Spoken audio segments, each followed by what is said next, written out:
жекече мисал үчүн мен азыр өзүмдүн область жөнүндө айтсам, аймакта абал кыйла курч болуп калды го. Себеби чек ара маселеси өтө татаал болуп атат.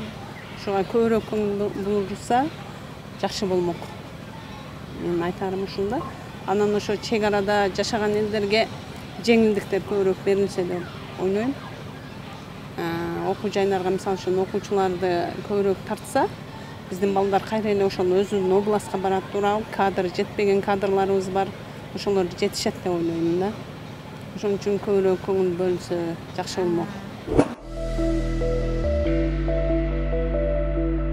Аймактарда көйгөйлөр жетишпеген көйгөйлөр көп эле, ал эми немеде мындай айлыгын жогорулатып берсе, мүмкүн ошолор дагы ишине ушунча көңүл коюшуп иштешмек да.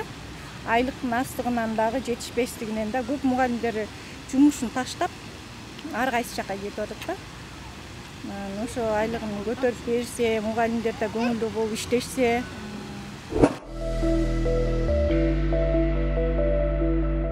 Аймактагы абалды өнүктүрүш үчүн айыл жер кезинен түстөн түз жардам бериш керек да. Түстөн түз айыл жер кезине жардам бериш керек. Өкмөт, айыл өкмөтү жардам бериш керек да. Бул жактан жетпейт, болбойт да.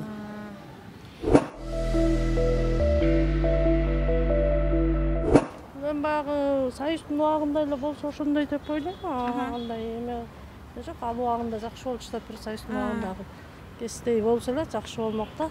Жаштарга жумуш болмок. Ошону деп ойлойм өзүмчү, анан эл кандай ойлойт билбейт экен. Бардык эле аймакка жанагындай арзан пайызы азыраак кредиттерди бериш керек. Элге ошол керек да. Ансыз элдин өзү турушу кыйын да. Акча тыйын жагы да. Финансы жагынан жардам бериш керек.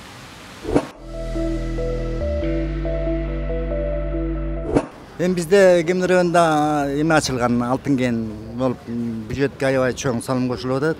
Мен эметем, анан дагы ар жагында да семен завод курулуп атат. Бүтүп калса жакшы эме болот. Экологиялык жактан жакшы технологияларды колдонуп өтсө, элге да зыян жок, өздөрүнө пайда болот деп ойлойм. Айылдарда ошо өнөр жайларды өнүктүрүш керек. Өнүктүрүш керек. Айыл чарбасына көңүл буруш керек. Суу каналдарын куруш керек. Мына быйыл эмне болуп атабыз? Мурунку Совет өкмөтү ушундай каналдардын баарын талкалап салып, эми отурабыз. Баары бүткөндөн кийин. Ошонун баарын чыгарыш керек, скважина куруш керек, артизан чыгарыш керек.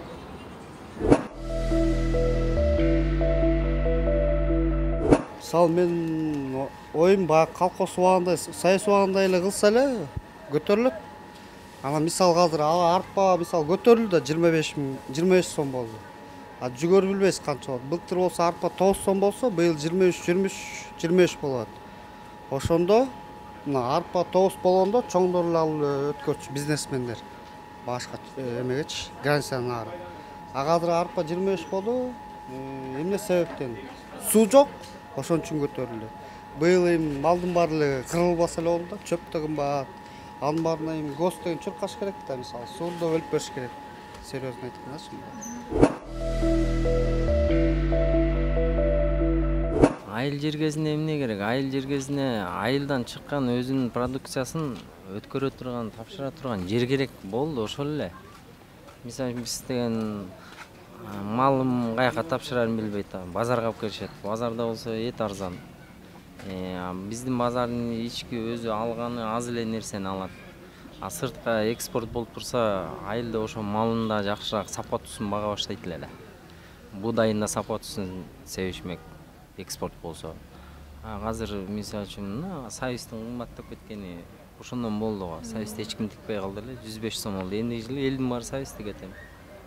105 сомдон. Эндиги жылы союз кайра 5 сом болуп калат.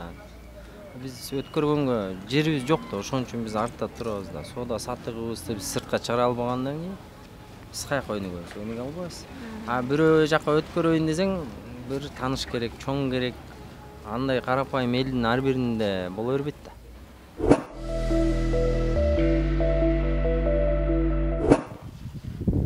Биздин негизи ал жерде эме соода сатык менен эле эл турат да ал жерде.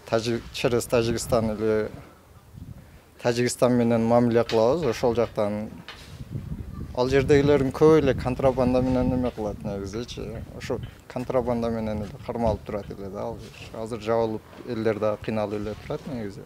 Бирок чечсе жакшы болот эле менимче. Ошол. Соода саттык тармагын түштүк жактагы.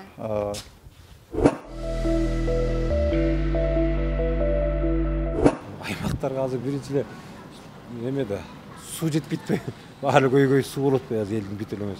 Ошол эле ошо суунун эмелери канализация мөңгүлөрүн тазалап берип, ошо карашпайсыз эле ошол эле жетет. Өнөр жай.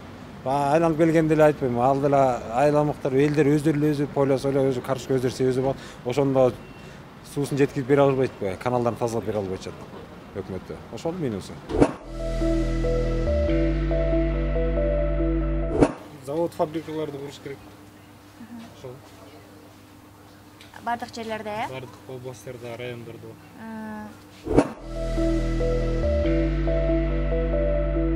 Эми иштесе иш толтура эле. Ар адамдын өзүнүн ниетинен болот да. Иштеп атпайбы? Кандай шарт түзүп бериш керек деп ойлойсуз? Ал үчүн завод, фабрикаларды куруш керек. Завод, фабрика болсо элге жумуш болот.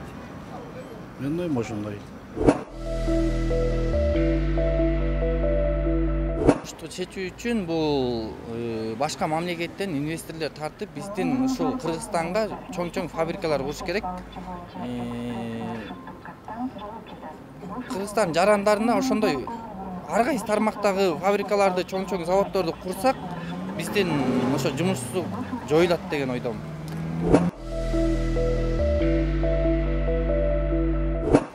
Эми кайыкты сыртка чыгарбаш үчүн бизде ошо айрыкча азыр бизде именно мына тигүүчү жагы жашы өнүгүп келатат.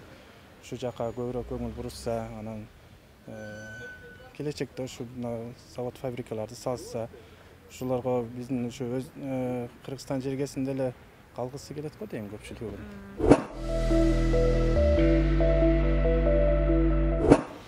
Эми жумушсуздукту адамдын өзүнөн да зависит этет да көп нерсе. Анан иштейм деген кишиге жумуш толтура азыр.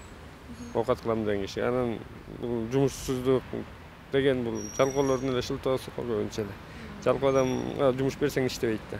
Иштейм деген киши, акча табам деген киши, оокат кылам деген киши любой жерден иш тапса болот. Иш толтура эле да. Эми өнөр жай ар кандай бизнесмендер көп эле да биздечи ошолорго поддержка берип жардам берсе жумуш орду пайда болот да. Аларды кысып саагандан көрөчү.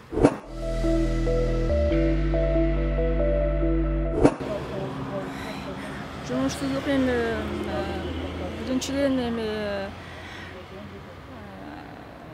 заводдор курулуу керек, ошо фабрикалар керек.